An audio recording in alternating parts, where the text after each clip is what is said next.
Ni hao! Hello mga kahan! Samahan nyo nga ho kaming lumipad papuntang China para bisitahin ang aming business partner at supplier na din. Pagdating nga ho pala namin sa China ay sinundo kami ng pangarap namin sasakyan, ang BMW. And this is our service.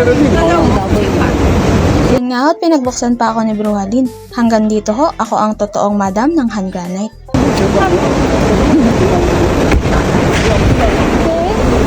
That is our service for today. It is BMW. My drink Hi, madam.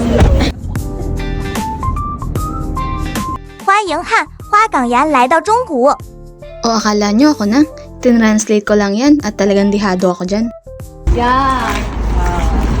I posted on my Facebook. Yes. On our page. 这是我们当地的那个。 It's also the local granite. Narampa nga ho kami dyan at ang aming audience ay mga naglalakihang bato. Ay mga kahan, legal po ang business namin at baka mamaya ipadampot nyo na lang ako sa daan. Ay inang, yan nga po pala ang bloke-blocking stone o granite kung tawagin. Makikita nyo nga ho na napakaraming iba't ibang klase ng granite. Dito nga pala ang tambakan sa napakalawak na area na are.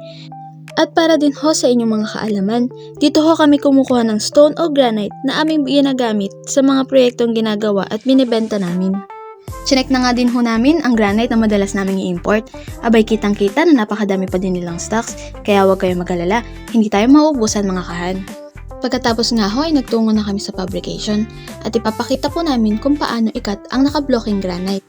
Ginagamitan nga ho pala ito ng malaking machine para maging maayos ang paghati at hindi mabasag ang bato.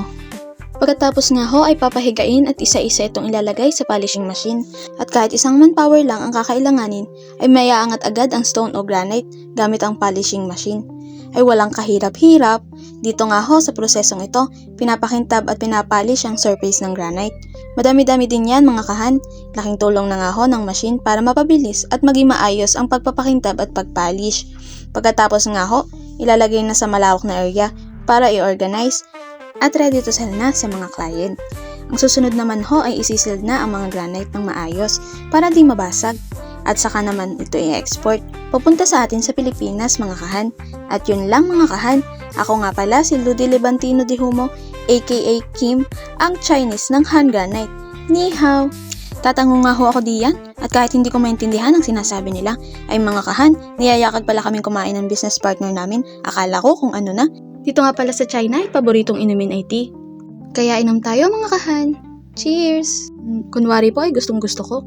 Pero ang totoo mga kahan, napipilitan lang ako uminom ng tea at baka patalsikin agad ako pabalik sa Pilipinas. Minsan nga po ay nararamdaman natin na yayamanin na tayo at pasalamat po tayo sa napakabait na business partner at trusted supplier. At ito nga po pala ang contact namin para sa mga gustong mag-inquire. Share sa inyong lahat!